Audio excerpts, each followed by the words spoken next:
right, for leveling up, nothing else. And nobody got any perks off the check marks, although both of these are close now. For leveling up, we took this disoriented flash, 2 target, 2 XP, add to the XP, throws a stun in attack, or a muddle move, which only hits the enemies. That's kind of cool. Now, I'm still limited to however many cards my hand is. So that means that if I'm using that, it replaces another. Basically, the 2 characters I looked at that went up a level, they each have 2 level 2 cards. So, you know, unless there's a level where you really like both the cards, chances are you're never going to see the other one again, because as you go up levels, you just keep going. Now, I don't know how high the cards go. It may come to the point where, you know, maybe they stop at level 7 or something, in which case you probably get the level 6 and level 7 cards, all of them or something like that. But I'm not really analyzing that level of things, because you may never get to that level. You may retire before that level. Craghart, nothing exciting for him in terms of character advancement. Oh, but you get a perk when you go up a level, and I replaced a -2 card with a 0 card. Now, what this does is it means one of the 4 character decks becomes kind of tainted with your cards. Obviously, you can restore them. They're marked. This is marked with this, and that one over here is marked with that, but it's probably easiest to just play the same party throughout the campaign. But it is possible to play multiple parties in the same campaign. What's not going to be very easy if you're using the board and all the markings and everything is, you know, even with the removable stickers, whatever, is to be playing 2 campaigns at once. You could do it. You could print out the sheets and run it that way. I feel like if I'm paying for the damn board and these stupid stickers, I might as well be using them for something more than just what I would use a photocopy of the same information, which would work just fine. Over for the Spellweaver, I took a nice big area of effect attack. Again, though, this is just a 1-user, a big heal on it, and a big attack that produces blue mana. And then I took 2 of these. She doesn't have a ignore, you know, the bad scenario effects, which I don't want to get 3 curses on me, you know.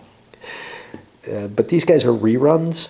So what happened now, the problem with them is when you get an advantage, they don't help you. But she didn't. I was considering taking this, but since I didn't take that and I took this instead, then these guys work pretty well, I guess.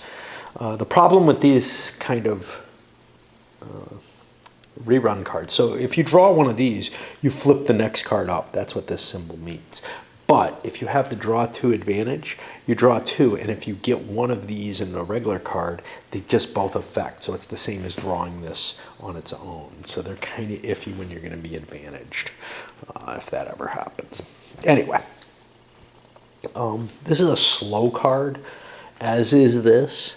Slow cards aren't necessarily good. I should probably try to make sure I'm taking a fast card next level or something, just to keep my deck not stupidly slow the way Craghart's is. His has been painful.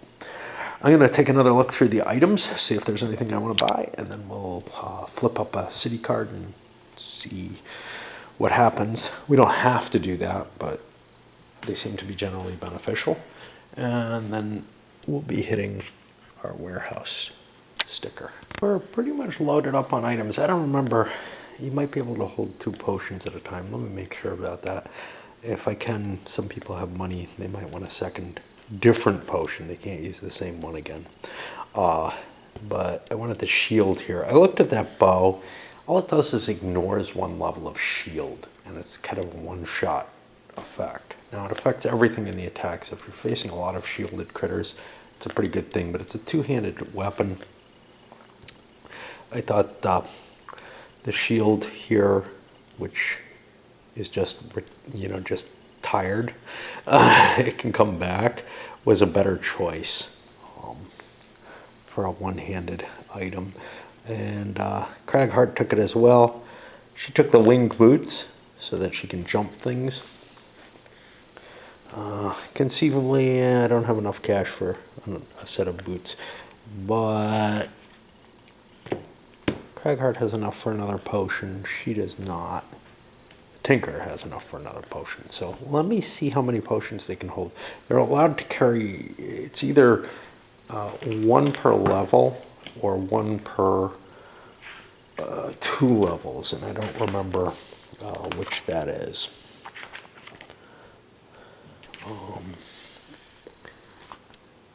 Equal to half their level, so everybody's only allowed 1. And we're still on level 1 dungeons because we take the average of the levels of the characters and divide it by 2 and round up, and that's the level of the dungeon that we're in. Does that make sense? Dungeon goes up to 7. I guess, I don't know if that even makes sense, because the highest you can get is 9. So if everybody's level 9, you'd be looking at a level 5 thing, and they suggest like no more than 1 level. Oh no, +2 for very hard, so you could get up to level 7 conceivably if you decide the game's not tough enough. I'm having a fairly easy time, but I'm not able to get to those treasure chests, so I don't want to scale it harder. I think, that'll hurt me in the long run. So our city card, let's see what we draw. And I need light. Please, something of interest, sirs. The words come in through chitters and hisses. You turn your head toward the alley in the ward of scales to see a harrower dressed in a crude robes and a mask. It holds out a piece of parchment. Something for sirs, very powerful, just 5 gold. You can see the parchment has designs for something on it, but still, you recognize this harrower. It is known for trading in disreputable goods. You can't know where that parchment came from, and if anyone saw you dealing with this creature, well, they might get the wrong idea. I don't know. Sounds like it might be interesting. Let's see what our options are. Probably buy or not buy. Make a deal with the harrower, shake your head and walk away. Best not. Let's make a deal with the harrower. We're going to lose our reputation off this, I'm sure. Pay 5 collective gold. Intrigued by the parchment, you quickly make a decision to buy it off the harrower. The exchange is fast. Then you move on your way, hoping no one saw you. Gain a random item design. Reputation greater than 9, lose 1. We weren't greater. Otherwise, you try to pay the... Oh. Wait, what?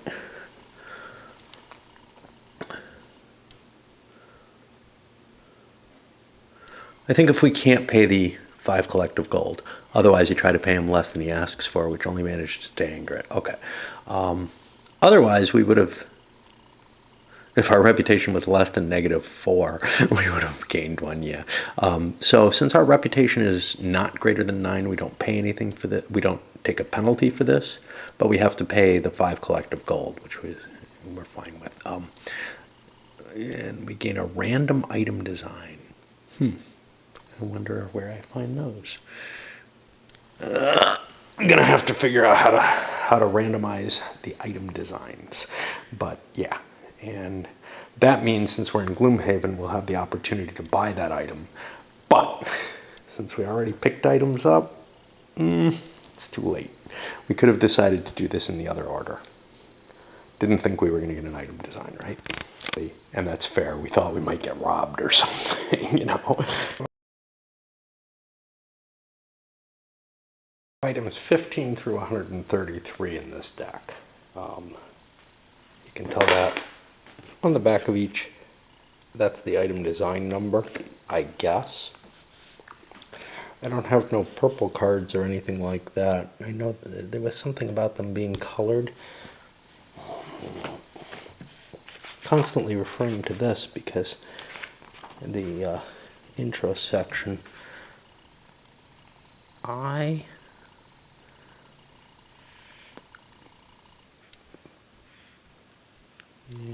maybe E. You gotta look everywhere. When the item is used for a bonus gain the character. Yeah, no, that's not it. Over here, I remember something about purple cards when you gain them, but I don't know you know, I think the whole item design, including ones that would show up anyway from Gloomhaven are included, it's not absolutely clear. So what I'm going to do is I'm going to roll a higher low. Yeah. On an odd number, we'll be going on the first 100, which we kind of hope for, because it's more likely to work out of. Okay, so it's an even, so it'll be from 101 to 33, but we can't distribute those evenly. So if we get something that's higher than a 33, we re-roll the whole process. We get a 53, so we try again. If we had 100 or less, I could just do this. Even still in the high end. Nope. And I'm going to be at this for a while, so I'll show you what I get.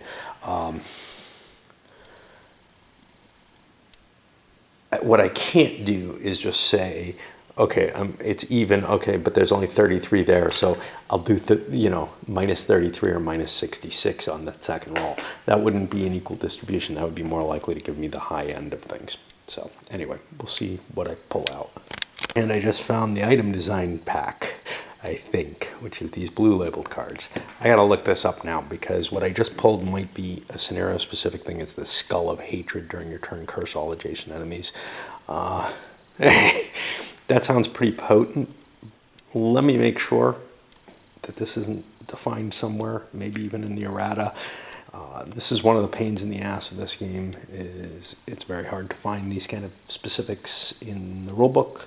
I seem to remember these blue guys being referred to as item design, so maybe I have to unpack this deck and just randomize from there. Otherwise, maybe this is included. Copies, so this is number 1 of 1, so this is probably something that is not an item design intended, whereas these guys are, but I don't know. And maybe this stuff that, automatically gets added when prosperity goes up or whatever should have been included. Maybe it shouldn't. Again, when you face one of these cards, it's not absolutely clear what they mean, and then you have to start hunting things down. And it's the case with some other things too, but generally it's either special scenario rules or the cards that are going to cause you some grief, because the main line of the game went through a fair amount of play testing and people seeing and figuring out, what they needed to do. But I got the feeling that, the campaign as a whole, the full breadth of the scenarios, the full breadth of the cards, they were not as carefully vetted. Clear as day, there's actually random item design talks just about this deck, and then the others are added. So this would be incorrect. This probably has to come from a specific scenario, and probably those treasure chests that I'm missing are specific scenario-based items that I'm just never going to see, and I thought I would, but nope. The design that we got that's available for purchase is this Inferno Blade. It costs 30. During your melee attacks, you get to add +2 attack to a single attack, but it requires there to be fire magic for it to even work, which, it's a pretty good item. What's neat about it is it's not a rechargeable thing in any sense. It's always active, which means if fire's ever available and you've got a melee character, that's pretty good. Most of my characters, none of my characters are really melee based. This guy's got a melee attack or two, but if I end up bringing like the Brute in or something, he would be able to use this. Maybe I should go higher. I feel like we just waxed a bunch of Inoxes. I'm not ready to make that decision quite yet. In Gloomhaven, we don't have to worry about a regular event. We have Jashkara's plans party complete, and the Dead Invade global is incomplete. Well, that's good. I don't want the Dead Invade. We have to kill 2 Inox bodyguards. At the behest of our mysterious contact, we sneak towards Jashkara's warehouse under the cover of night. With any luck, we'll be able to uncover her plans and put a stop to them. Well, maybe. I don't know if we want to do that, damn it. Hoping to find the warehouse largely abandoned, you instead discover that it is teeming with undead. Whoa, wait, I don't like undead.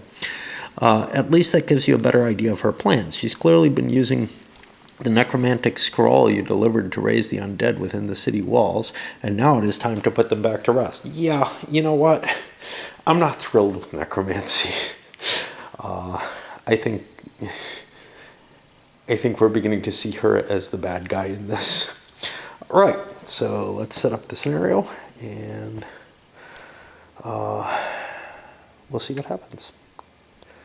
And the check marks I have, wow, my video I don't think loaded as much as it should have.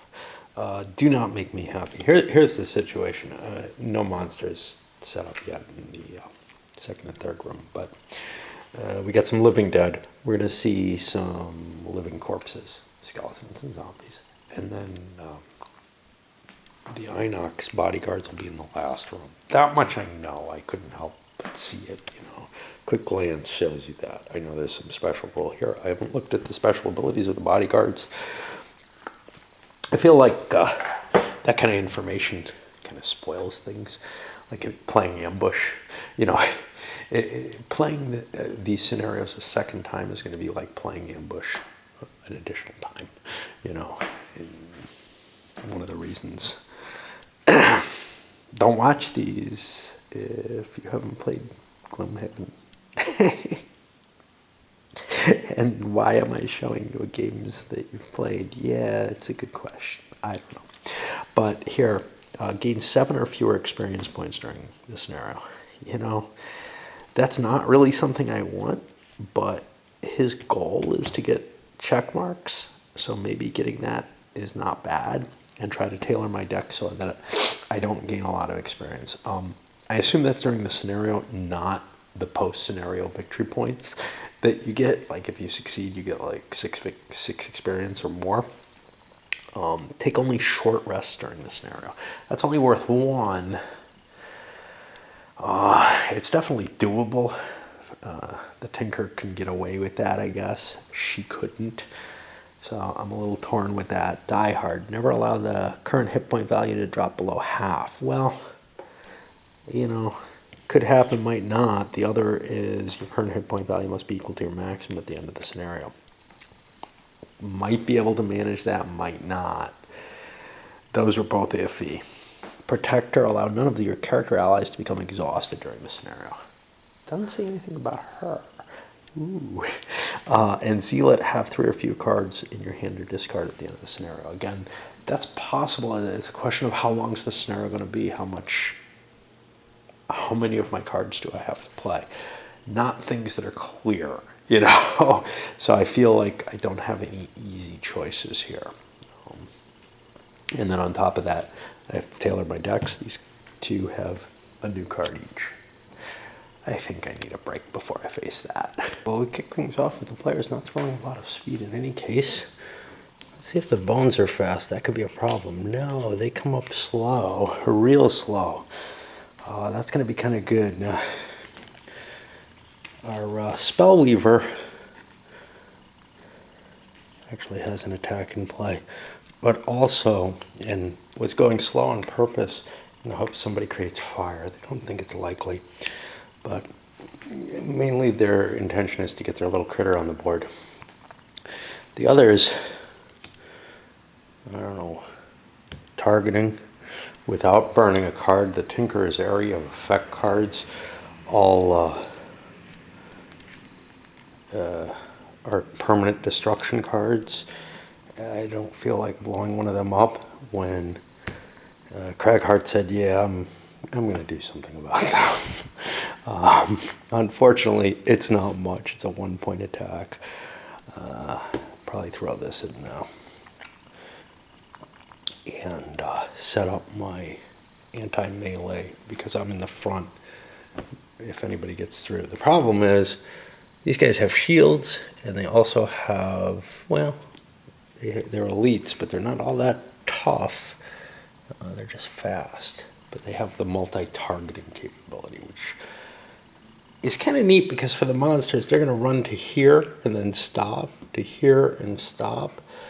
But unfortunately, the other ones also have targeting and they'll run around the sides. So we'll see how far they get. If they're muddled, that'll help. We probably shouldn't have trusted the Craghart. He's not very smart. The lack of awareness here. I had this card on the skeletons, and it only goes up to 6, and I had skeleton number 10 in play, and I was kind of like, what the fuck's going on? I remember there were ones that had more than this, and they were really crowded. And then I realized this is the sleeve, not the monster thing. So I swapped them out. But boy, was that kind of confusing. You should make sure you get the right sleeves on the right monsters. In this case, this monster, there's a lot of living skeletons. I probably want to, or living bones. Probably want to do the same with the corpses. There might be a lot of, well, there are a lot of those counters as well. You can see from the stack. Not as many. I don't know if it's only 6. Yeah, it looks like it's only 6. So we don't have to worry about that. But whenever you have a big stack of monster counters, you want to make sure that you use these sleeves for them, or else don't use monsters over number 6 for some reason in this scenario. We got a big hit on this one. Oh, that actually should be a 5. I'm screwing up all kinds of things here. It's early in the morning. Trying to get a little bit in before I officially start working, even though I spent way too long on my email already, as is usual. So yeah, the attack was 2. I had a +1 from something. I had a +1 from this, 3. Should do 6. -1 for the shield is 5, so I've almost killed one of the elite living bones, which is cool. Fuck up, but oh, I forgot to draw the second attack and shuffle this, but it was another fuck up. This guy should have gone first. I had the wrong card on top of him, an attack he couldn't possibly fire off. So instead I'm doing this, that'll give him just a +1. I would have liked a +2, but getting wind up there is not trivial for me, so screw it. Maybe I'll get it next time around after I grab my destroyed cards back. Bagheart, on the other hand, did not do well at all. He basically whiffed, drawing nothing but -1s and a null card, which of course I reshuffle back in because I like to cheat. And all he did was muddle them with that pile of dirt that he threw at them, which means they're all going to get to attack. That's including his bonus of +1 in there. Wait a minute. No, there was a +2, so actually he did do damage. Uh-oh. So he killed this one. Okay. That's a lot better. And, yeah, and he actually did 1 damage to this one. You can see these. And he did 1 damage, I think, to this one, number 8. But nothing to 3 because he drew the null on that. So, and the reason is 3 points of damage base. -1 brings it to 2. Minus the shield brings it to 1 each. But at least we got rid of one of them, I guess. I was counting on doing better than that, actually. I don't know why. Just thinking this would be, you know, get some lucky shot or something. I don't know. All the skeletons being muddled. Cragheart threw his shield in. He still took some damage, 3 points of damage.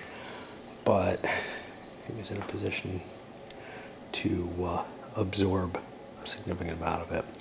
I initially, again, screwed up, and I think that's a pretty good sign that I should not be playing when I don't get enough sleep. But that gets us through the first round. And chewed through a lot of this retaliation, but we managed to kill the other big guy that way. And now we're just facing a couple ordinary ones. And it should be pretty easy to get past this room. I thought we were taxed because I drew it ×2 the first time, but then I forgot he was fucking... he was disadvantaged, so... And went through the rest of them and didn't do as much damage. So it worked out okay. I felt pretty bad when I crapped out on the thing. It's kind of a shame that that the guy here died, because this guy was slowed in his movement and wouldn't have been able to get the attack in here that he would have liked to. But that's okay. Our choices are down. Let's see how fast our bones are. Yeah, it's funny, I screwed up this morning. Okay, so they're going pretty fast, but I actually trumped them with a couple of my guys. Um, I'm hoping I'm a little better off, but I had to take a nap. I didn't get much sleep last night, and which was part of why I was fucking up. Everybody kind of... It's hard to find actions that you're not going to waste something on when you're facing a couple monsters and a closed door ahead. I'm hoping that I succeeded because this guy took a move 4 action.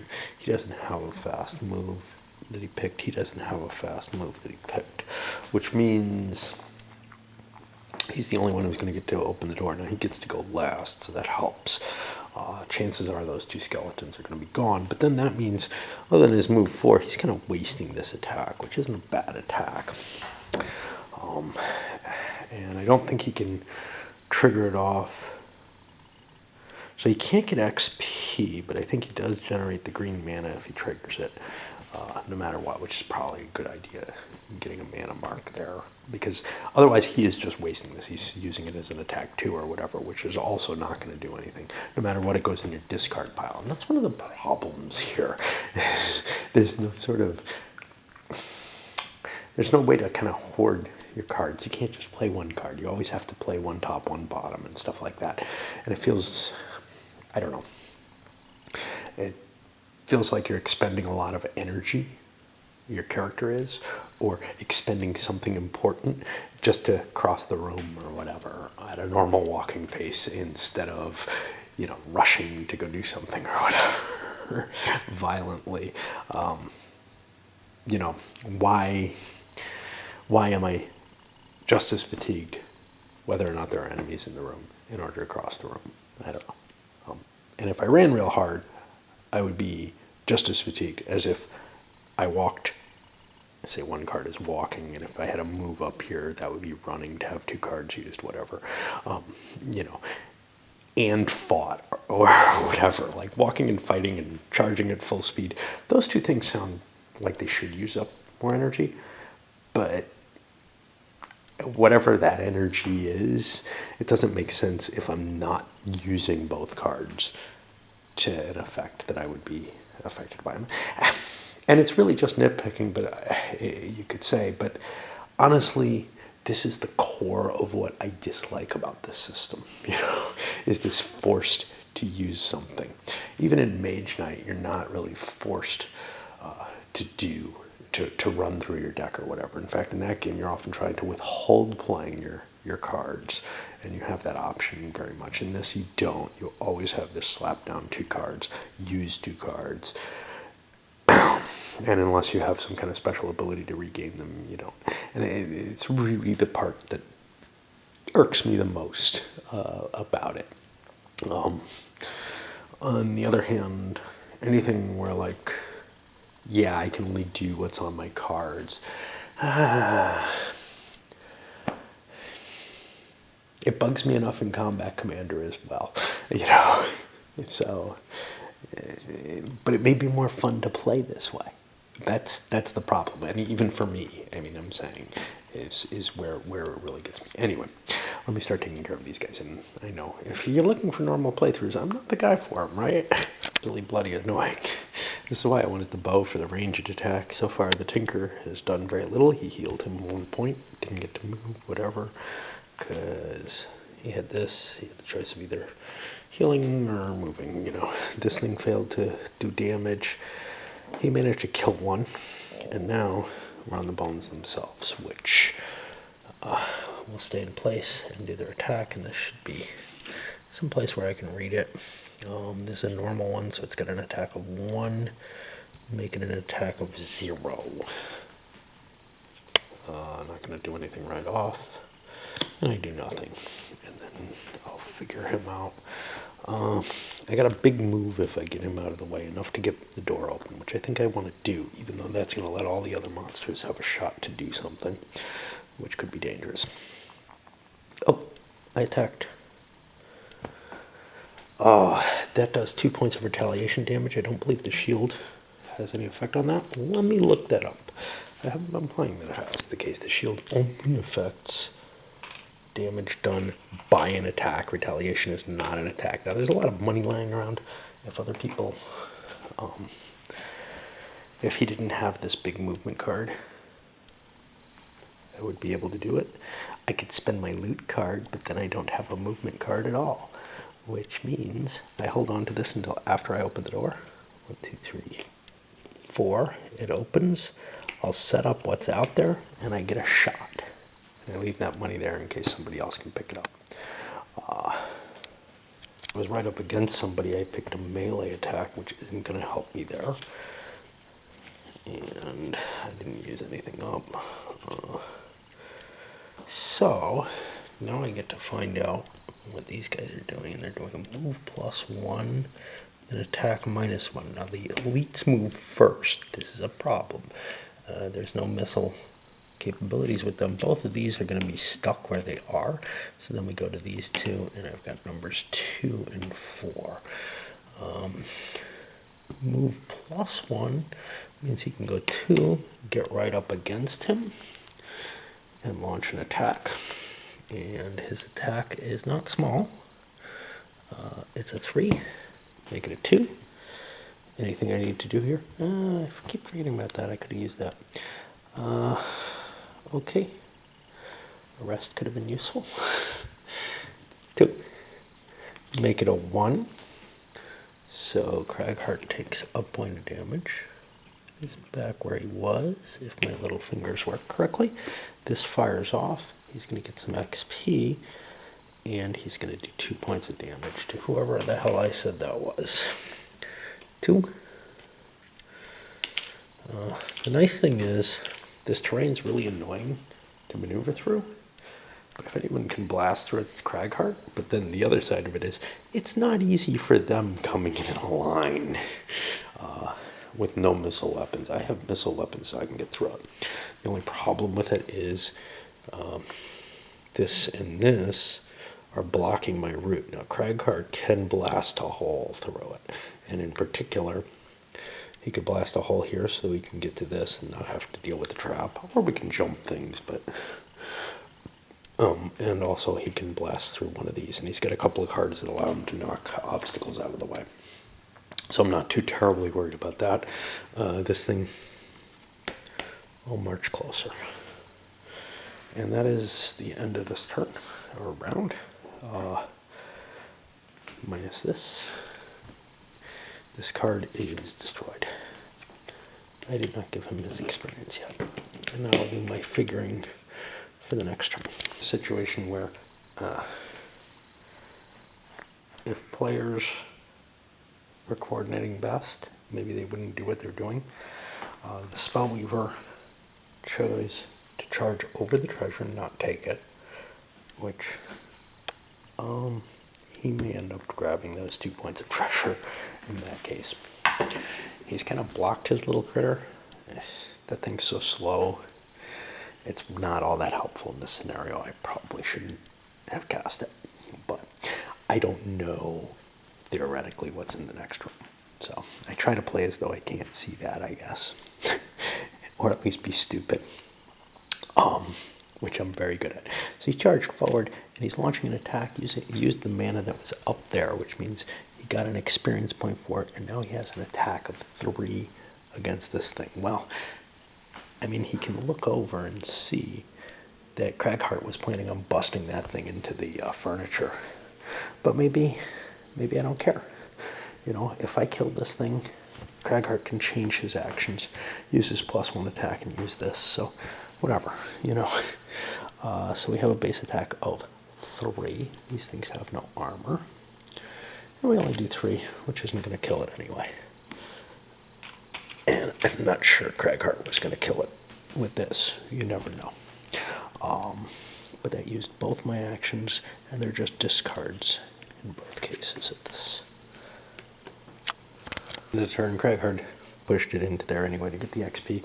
That's a kind of nice card because it gives him XP every time he uses it. This one also could give XP every time you use it if you can get the color, any color up there. So that's fairly likely. I kind of designed my decks so that the other characters are also throwing color out there as well, at least some of the time. And so we're generating some XP. Of course, he doesn't want to generate too much and hasn't really been focusing on that. He grabbed the cash and got himself that, and then all the zombies are moving forward. Problem with it? Well, the only real problem is that he is now, more exposed, but because he broke the table. Otherwise, he'd just be facing one at a time. But he's not necessarily that worried about that. Although, this sucker's kind of big. This one's not small. I had an extra curse in my deck for the Crag Heart that I wasn't supposed to have. So I did some reshuffling and stuff there. But he pushed forward and hit things, which was not entirely, I think, what he was planning on doing. I'm not sure exactly what mattered, but he got another XP out of that. Did some damage. Now we're over on the Tinker. Now the Tinker moved here. He's going to grab the gold. I already pulled it. And I got to pay attention to these fuckers. And now he's going to do something he wasn't planning on doing, which was this attack. He was planning on using the move here. But instead, he actually has, and I hate line of sight in this game, I can trace from this corner to this corner through this door. They can barely see each other, and I can get a shot off. And I just don't believe that. But that's the way the line of sight rules work in this. It's as bad as the blind sword system. Well, no, but at least it's reproducible. But yeah, so we're going to launch our attack there and drop some immobilizes, which I don't think they do a damn bit of good here, but we'll see what those attacks do. Well, I'll calculate it out. I'm going to gain advantage on these. Why not? This I don't need to do, although perhaps I want to. So the first one is going to be a +1. I do 4 damage to the elite. I think this is the elite. Nope, this is the elite. 4 damage. He hasn't taken much at all. And the other one, I also do 4 damage to, which will finish him off. And that is this guy. Did I do him in the wrong order? Fuck. I don't think so. I don't know. I mean, I looked at this guy's number. My eyesight's so shitty that I can't tell. But anyway, who's left alive? 5 is left alive. Assuming I get it right. And that drops another coin here. This card's going to go away. There's an immobilize on the one that's left for what that's mattering. And I'm going to get 2 XP for targeting 2 critters. This guy was planning, I think, on launching that big fire out, which makes the world kind of interesting. Because that's one hell of an attack. Now I could use it as an attack 2 instead. I have a move 4 jump, which I was planning on doing all kind of weird stuff with. But the attack 2 has a chance of killing this. 1, 2. See, I couldn't get to here, which was one of the problems. So I was going to get in a stupid location anyway. I picked such a high number, hoping these guys would go first and cluster together, and I'd get a final blast against them. As it turned out, though, we got the same number, and the player goes first. Now this thing has to go first. I think it actually moves here. It's not going to go over the trap, and it can't go over this. So it doesn't necessarily have to use all its movement, but here 1, 2, 3, 4, 5, and here 1, 2, 3, 4, 5. Actually, it doesn't have a path open in either direction. I think it kills itself on the trap. Fuck. Because it doesn't have a path. Oh, shit. Yeah, that's it for videoing for a while. I drew the same card. So yeah, I used this just for an attack 2, which isn't powerful enough to get rid of that thing. I'm not using my invisibility cloak, which I have, and which would be a great thing to use here, because I got this magic shield up, and I'm going to want to pull my cards back at some point. This only works on ranged attacks, right? On your next 4 attacks. Oh, that only adds 1. I may have forgotten to do that last time. They had an attack, so I'll just leave it. I find it difficult sometimes to keep track of all the modifiers that are spread out. You know, when you're doing just one character, it's probably not as hard, but I gotta guarantee you the groups I play with, people forget a lot of shit, including me. So that puts me on him, and he's gonna hit the Cragheart because the Cragheart went before him, believe it or not. A couple of things to say about, well, tangling the miniature up in my glove. That's a problem you don't have with counters. But then also, there is quite the possibility to just screw things up, like that critter running into a trap, which is just horrible. If I'm going to run it into a trap, I want to run it into like one that I needed cleared, not one that really wasn't causing me much problem. But the only reason it happened was the fucking player, and it's the Spellweaver's own fault for getting in the way here. The Tinker sealed the deal by grabbing those coins, but the Spellweaver, he had to line up a shot, though, you know? I guess the lesson learned is those things don't do what you want them to. They have a mind of their own. Okay, on to the zombies, and let me swap batteries. She has this because she's in a world of hurt right now, having to do a long rest.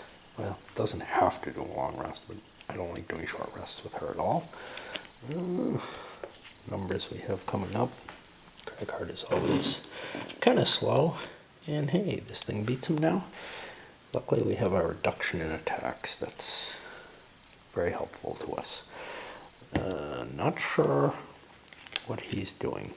He set himself up so he could either do a move 2, not the special ability, and an attack, which would work well if these things got together, or do a move. I should get some jumping boots too, and heal the Cragheart, who is not in good shape, which is probably my best move at this point. I actually heal him a couple more. Excellent. Speaking of forgetting those, however, I'm down to 2 cards. There's still things on the battlefield. This might be the time to play this. Usually I don't really like it, but grabbing a couple of cards just before I do a long rest, I won't be doing it right away, but soon before I do it, it seems like a good idea. I have to do it right now because I'm down to my last 2 cards. If I play these, I could pull 2 more, but it gives me a little bit more flexibility. So this is the turn where I'm probably going to do it, if I'm going to do it, and I think I will. He didn't take damage. Cragheart took a fair amount of damage, but then he managed to smack the living dead back with this, doing far more damage than was necessary. It's kind of a problem. He has only 1 card left. Tinker was saying, I've got a card that lets you get all your cards back that he actually drew back from his deck with that recovery, which should be fully expended at this point. But if you're not paying attention, you don't know what you're going to use. You know, you're going to let that mistake stand. We're down to only 1 of these left, but he's fully healthy, which is not good. I've got to do that long rest. Cragheart's doing the long rest. Let's get our numbers up. These guys are both doing missile fire. She wants to jump here, but she also kind of wants to take the hit. So to get that back in the deck so she can get the card back with her, get all my cards back. And what do we got here? Oh, that's slow. Oh, it's the degeneration card. Great. Okay, well, we're probably going to do pretty well here then. Blast through it, so it's still going to get its attack. I thought I was going to do a wound to it, but it's not the right man out. He's going to take that. He doesn't have an attack on here, so he does not get to take a swing. He doesn't want to move because he's adjacent to someone. He doesn't target this. This doesn't go back in the destruction pile, which is where I wanted it. I only have 2 cards left. This is kind of the time that I need to do this, unless I take another long rest, which I may well do. She's getting off a slow attack here, which kind of sucks, because she's the one in the way. We'll see how this all works. And I have not flipped a card for him.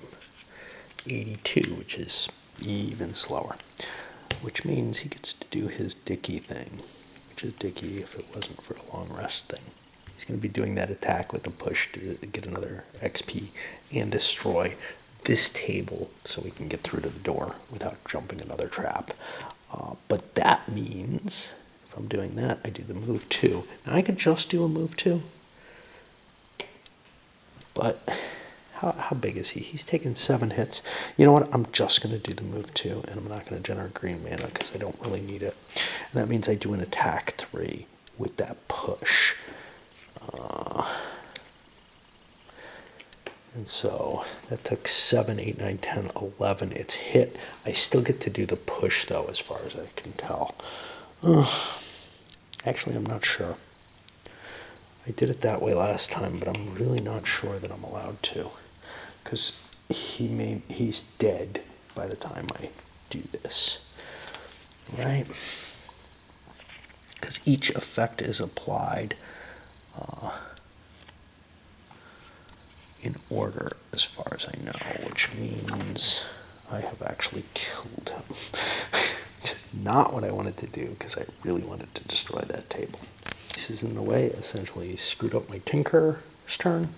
He did a move 2, grabbed himself a coin, and is up for a long rest next turn, which we kind of need to prepare. I think we've got enough power to go through that, but we gotta get one of these damn things out of the way. He has a card still that can bash one of them, but I want this one. Okay, and then finally to her, she has a move 4 and a jump. I could use this jump. I could recover all my lost cards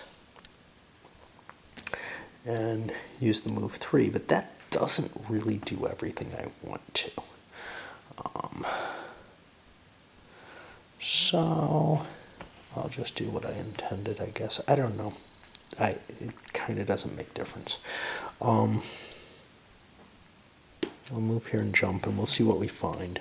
That's this card. I'm going to have to do a long rest. This is just a discard. Recovering my cards would get me not a big enough hand is the problem. And now I get to search that chest. Well, that chest is number 51. And I think that's listed back here.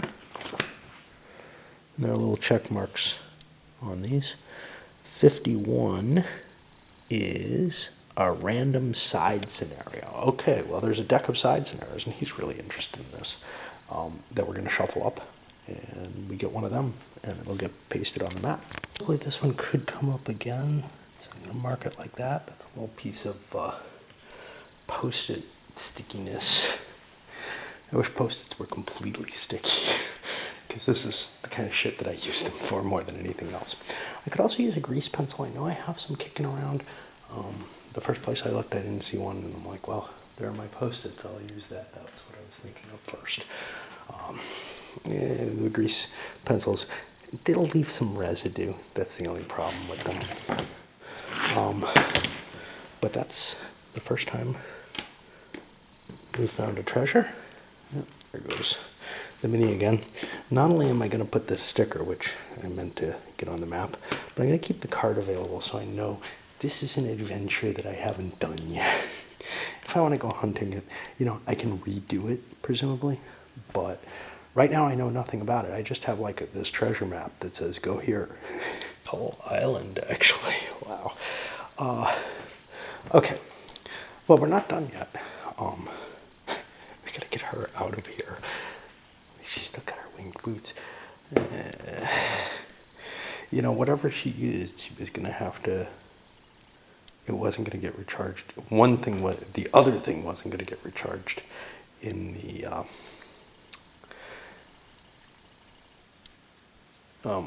long rest. But we still have another room. And we'll see if these turns each room is taking, I don't know, somewhere between, say, around 45 minutes or so to deal with. Maybe up to an hour. So these are about the same size as those SPQR scenarios I did so many of. Some of those were tiny, but for the most part, yeah, they take a couple hours. This takes a couple hours to do. We still have another room to explore, and we don't know what happens when we open that door. And we're not going to know, I think, until we actually do so. And we'll see what those rules are. But people still have to, play their cards and everything to get through this crap. Long rests, the Tinker and Spellweaver are both out of stuff to do, which means we're just on, and no monsters, so we're just on Craghard here, and the monsters that are going to appear when he gets the door, because he's going to destroy the adjacent obstacle. Which one? This one's probably the better choice. That gives him an XP. And I'll get that in a moment, and then he'll move to the door, and I'll be back in just a bit after I do some bookkeeping to read. And these bodyguards are going to be using the ubiquitous boss deck, throwing them down on the board. I haven't opened the door yet. Using this because I can't think of any other use that it has other than to mark things that are here. Barreling through the gauntlet of storage shelves, traps, and undead, you finally make it to the back room of the warehouse, facing with Jaxara and her 2 Inex bodyguards. So you just tried to disrupt my plans instead of help me. You will regret that decision when I return to Gloomhaven with a legion of undead at my back. Oh. Moving with great speed, Jaxara turns and runs from you, flipping you the finger. You make a move to pursue her, but the 2 gargantuans block your advance. Okay, so here's the problem. These are tough looking. Look at this shit. 7 times characters, they're 21 hits each. 2 movement, fine. 4 attack, no range attacks. But look at all these specials. That's poison, disarm, muddle, and stun anytime they hit you. Boy. On top of that, their special attack is a move -1, range -1, this big area of effect attack. Usually we're the only ones that do area of effect, right? And then the second is move and attack as normal, pretty much, but a retaliate of 3, which means anybody who schwacks it, not at range, has problems. It feels like we want to stay away from these things. Problem?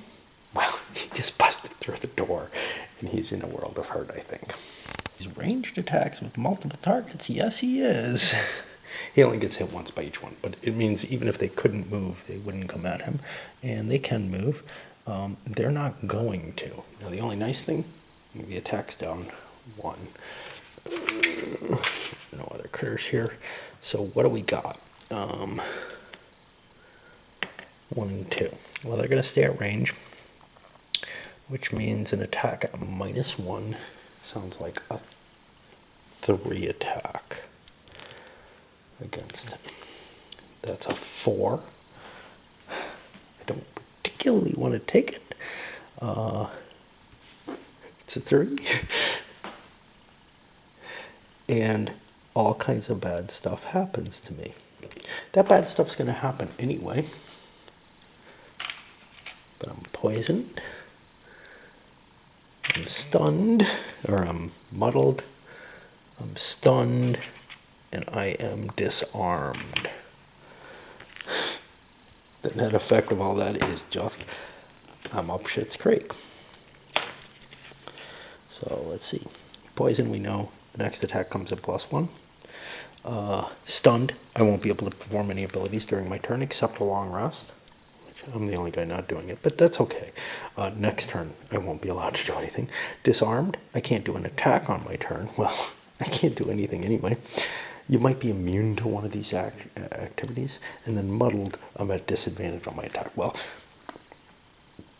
basically it just, you're screwed. You're stunned. Or these other things if you can avoid stun. Pretty damn bad. And this is what we're facing. Now the second one gets a swing in. and that's a little harder. I may want to discard a card for this. So that's a 5 hit. A 5 hit will get me almost all the way down. We're in deep shit here. Okay, and we're about to move to the next turn. Cragheart's still stuck here in a world of hurt. And doesn't have a lot of cards left. Doesn't have a lot to do. He couldn't, getting rid of a card doesn't negate the whole attack. It just gets rid of the damage. So it gets all this shit no matter what. So that wouldn't have been, it wouldn't have helped to destroy, say, 2 cards and just say, yeah, I can ignore it. Wow, this is going to be a tough one. Cragheart, guys, is kind of an ugly choice here. You can either burn 2 cards into the discard pile or take a long rest. The long rest, I'll give him a couple hit points, but it kills a card.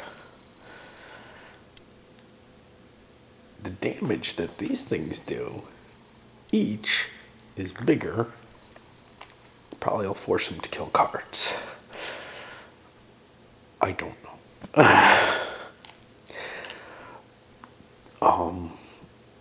If he burns through 2 of his cards, they're just discarded. They're not lost. So there's a little bit of difference there. Other players can give him advice based on what they're planning on doing.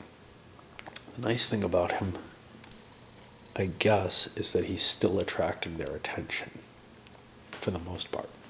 Unless a special one comes out, and then you can see they have quite a bit of range on that, which is somewhat dangerous. I mean, they can shoot 2 hexes out, which means if I'm here 1, 2, 3, a lot of my attacks are at a 3 hex range. So I might be able to do some damage while he's just standing there in the doorway getting pummeled. I want to last as long as possible, and I think the way to do that is not to take the long rest yet, but I'm not positive. Everybody turns up their first card for timing. She's going late, but she's not doing anything too exciting. And we got a quickie. And that quickie is special too. Move 0, attack 0, retaliate 3. So they're going to come forward and schwack. And they are the fastest on the board. So, yeah. He'll be able to burn 1 card. He only has 1 available to destroy. I was lucky. First attack only did 4 damage. I figured I'd eat that because this is in the deck. Well, that would finish him off. By far the better card to burn a card against. Now what's neat is he's going to actually recover this turn. Unfortunately, he will be long resting next turn when he'd be able to act. Unless the Tinker gave him a card. The Tinker could give him all his discards back, which would have created an interesting situation where Cragheart would get to attack. Otherwise, he doesn't have much chance for it. And then we have this. This is not a long rest. Yeah, so these will just go away. Not the poison. Oop, the poison took another point of damage. Shit. Yeah, he's not going to last long. I don't think we can win this. But let's see what happens. Tinker managed to land a couple of points of damage for whatever that's worth. And the Spellweaver got her cards back, but it isn't that many. In part because I wasn't able to discharge these cards from my deck. And I think that's where the problem is, just not enough cards. He wastes his cards, but some of his tokens go away, which means he'll be able to attack. Still poisoned, still in a lot of trouble. Side Cragheart will heal, assuming he's not killed, during the long rest. And he'll be able to get rid of any statuses he picks up. Those are our actions. Let's see about the boss. 36. That's going to put him after the Tinker. Tinker needs to use this recover card, I'm afraid, as his movement. He could heal, but in order to clear room so that the Spellweaver can get in there, then I'm going to do an attack at range 3, firing off some poison. This is long gone. Heart is going to take enough damage to knock him out. Now, trashing a card from your hand is not the only way to avoid damage. You can trash 2 cards from your discard pile. Obviously, he's going to try to survive as long as he can. Bad Icy Blast. Hit one of them. They're both muddled, which just means they're at a disadvantage on their attacks. That's cool, but not enough. Oh, and he's got a whole set of things, but he's going to lose them. But she drew a blank on the second one. You really need to be able to keep up the damage. I mean, remember, there's 7 times the number of characters, 21 hit points on each of these. I've done 5 and 6, you know. Doing the extra 3 or whatever for the Icy Blast would have been nice. Another 6, even better, but, you know, you can't count on the blessings coming up. You can't count on those not coming up either. Fortunately, at the end of this turn, even though he did the recovery, Cragheart's still going to pass out because he doesn't have a second card available from his discard pile because he had to avoid 2 damage, which means we just take him out. This Protector's gone. That's not going to work. Fast Healer's certainly not going to work. But, yeah. So even though he had some hit points and could have served as a bit of a block, because he doesn't have the cards, he just fainted. Because he doesn't have enough that he's allowed to either rest or to play 2 cards. Or turnovers, like. Nice fast action there. And then special 1, that's the big blast. That's going to probably take them both out with the, well, with all those special effects. Unless it's a 73. I get shots on both of them, and we'll see what I can do on that.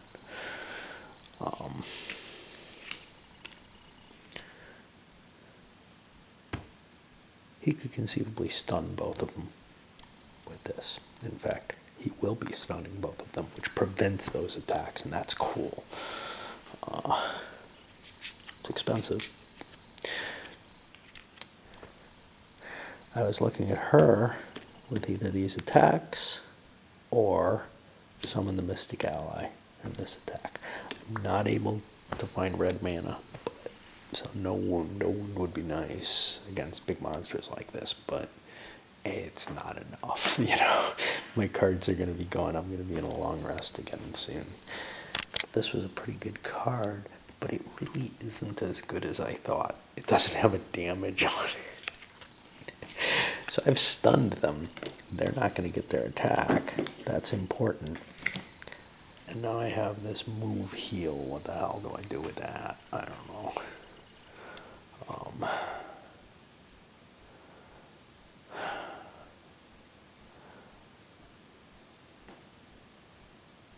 I could get out of the way and make it so that only one of them at a time is coming, and I think that's really what I kind of have to do at this point. The healing doesn't matter. We're both at full strength. And after blasting them, first of all, I summoned my little buddy. I'm kind of pushed over here. I'm hoping, remember, I've got this, which says I get to avoid a damage. So I don't need to put the cloak up. The cloak of invisibility means they go target other things, which could be problematic. But yeah, I'm just hoping to get some shots off, but I don't know how that's going to happen because they're no longer stunned. He's at 10 hits out of his 21. The other one's far less. He's the only one who gets an action. Oops. I forgot about this, didn't I? So that's actually another point of damage, I think. Or else that should have been in the discard pile and I should have gotten it back. which I don't think is the case. So that's another 1 damage and another XP. Long rest for her. Tinker. He's going to try to blast this thing off, do some more damage. It's not enough, but nothing is. However, they get to do their big explosion. Well, that's a problem. That's a serious problem. Last one wasn't a reshuffle, was it? I thought they just did this. Oh yeah, they did. It was just the last turn. Yeah, and nobody's stunned. It's slow, however, which means he gets his shot off. He should have taken a stun shot, but maybe not. Maybe it just doesn't make a damn bit of difference. Pretty much blew his wad here, using this big attack, which is gone, but he used his spectacles. He's also turning invisible, so he can't be targeted by that special attack, which means I get at least one more action, but that action is going to be a long rest, unless somebody gives me a card somehow, which can't really happen. However, we managed to kill one of them. The ×2 marker came up. Hey, this thing's sweet. Then, of course, I reshuffled, giving it another chance, right? Because that's just, you know, how I cheat. And, yeah, that didn't do it. But he's up to 11 hits. She can't do shit, but she'll be defended from this. This will not be, however. And that means unless something... So, let's see what happens. His attack is special 1. It's a move -1, which means he can move 1. He's not next to anything. But he gets this ranged attack, which can hit, I think, everybody. He can hit... No, he's got to go after these 2 hexes, and then these 3 hexes, which means he only hits her. Let's see if it does damage. It does a lot. And that triggers this, because that is a source of damage, which means she gets an XP, but takes nothing. However, we're both on long rest for next turn. Yet, this does still get a shot. Already, no, he did not. He hasn't gone yet. So his long rest, he'll still be invisible for that. And she is going to fire off her invisibility cloak as well. I think we may have a shot here. There's 14 hits. We got to do 7 points of damage. This isn't pretty. It's not easy. It's not easy being pretty. It's not pretty being easy. Something like that. But I do actually see a shot. His deck gets reshuffled, though, with those special ones in there. But the invisibilities are still out there, so that helps. Because even though he got to use the invisibility against that attack, he's long resting, which means he gets a full another turn before it goes away. So that's kind of sweet. Spooky cat. Spirit things. I just decided his cat could survive. Yeah, he's got 2 targets. He's going to go with the 2 closest. Range of 3 is fine. Attack -1, which means he's only 3s each. Actually, only has 1 target. Only has the spooky thing. Isn't going to move anywhere, though. Goes before everyone else. If it's bad, if it's a null, it survives, or a big minus. It is not. Yep, that's dead again. Which is a pity, because those extra, 3 hits or whatever would have been very helpful. I feel pretty damn confident if I get all first attacks in with both characters. And you'll see why. He's got a nice deck full of cards now. He's got a speed here, but the neat thing, this is an attack card here. He's going to throw his experience above the layabout. Terrible. You have to take it, too. And she's got a nice fast attack.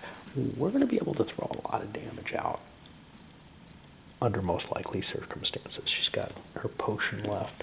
I think we got a shot. He's got his special 1, but it's slow. And I think that gets to us. Let's play it out, I guess. she's first. So, she also has 2 attack cards. There's no color. So the attack 2, we'll blast that one off first. We're firing this off. This is going to add 1 to all attack damage this turn for her. So that's 2, 3, 4. It's at 18. I didn't think we had a shot here, and I feel like we do now. This one does not give any XP. 3. Oh, I hope he's in range. Yeah. And the other one. Oh, he's not in range. Fuck. He can't do both attacks. That sucks. Oh well. I might have had something else if that's the case. Attack 3. She is in range. Make it 4. Make it 3 more hits. That's 21. He's dead. Doesn't make a difference. A coin shows up there, which is a big deal. Because he can go loot. She's done both her attacks. And that's pretty awesome, to tell you the truth. He has not exceeded his experience. So I've got to move 4 and other stuff I can't really do. I think the best thing I can do is grab a coin because I don't have a loot card or anything like that. So we'll just run over here and grab a coin. But we have succeeded, which I did not think was possible. That was pretty damn intense. And I don't think I cheated. I hope. All right. I mean, beyond the normal. So, let's read the conclusion. With the battle behind you, you look out the window and see no evidence of the fleeing Valrath. You've stopped her plans for now, but after a brief conversation, it is clear you need to hunt her down before she can make good her threats. I3, that's the Temple of the Seer. Now, after this, I'm scared of her. I feel like we need more than we have. We get the global achievement, the Merchant Flees, which means we can't go back and do certain things. She's beyond my network, the city guard says with a shrug when you ask her later. We'd like to make sure she won't cause more trouble, but she's fled the city and I'm not going to go traipsing through the wilds. You might have more luck with the Aether enchanter in town, she suggests. She can surely divine the coward's location for you if you can get her to cooperate. And that's the Frozen Hollow and the Vibrant Grotto. I do not want to try to track her down. That sounds hard. I probably will see what happens. I want to go either here or to hunt the dead. In order, because she's obviously working with the undead here. And, you know, that looks like an easier, possibly easier path, especially if I can get him to have the no scenario penalties. All right, let's hand out the rewards, but I gotta pee first. We didn't get anything too exciting out of this. A little bit of gold, $6. He got no money. He had the indigent, but that was the turn before. This time he had the fast healer. Neither one got their check marks. He would have really liked one, but as would she. They both would have filled out. But our tinkerer filled out his check marks, so he's getting a perk. His XP is the highest at 60, but the Cragheart made enough XP to make level, which means he can take that perk for ignoring negative scenario effects, which is probably a good idea if we're going to go after the undead. Even though there were tons of undead here, and that didn't seem to do much. I don't know what perk to take with him. It's his third set of perks. What's his? He needs to get all the check marks, right? Yeah, 15 check marks. So he's trying to fill these out before. And our prosperity hasn't increased to the point where, like, starting characters are higher level. So if I bring somebody else in, that doesn't really help. if I had had another character here, what would have happened? Well, these guys would have been tougher, and with their ranged attacks, their area of effect attacks, that would have been bad. So I don't know if I particularly want to bring in the brute. And I keep toying with that idea because that dagger, good melee weapon. The brute's a good melee character. I think we could add to our capabilities a great deal there, but all right.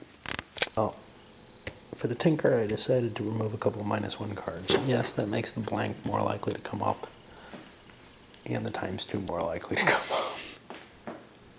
However you want to look at that. I feel like that's kind of a prerequisite before adding like the +3 cards and stuff like that. And these add effect cards are fine, but you know, as I want to add things that have effects as well as a plus bonus, or if I want to add ones that just add to damage, that's cool. Dragheart has some weird cards, man. This one only works if I'm adjacent to an obstacle. I blast it, but I do 4 attack to every enemy adjacent to that obstacle.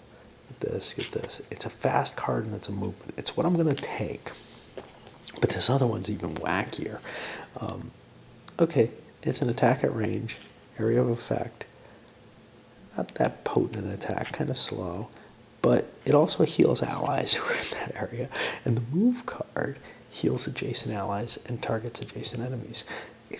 He's got other cards that kind of hurt everybody in the area. This one is a little bit more like, yeah, well, I'll help my allies and hurt my enemies no matter what I do. And what's kind of cool is it is a rechargeable card. I like it. I like it a lot. But a fast card with a lot of movement, he really needs. It's not super fast, but he really needs to be able to act a little quicker than he's been doing. I feel like his slow reaction time has been really hurting me. So that's why I went with that for him. She got nothing. A couple other things I didn't mention. I put the stickers down, obviously. The Merchant Fleece is in effect, which means I can't do...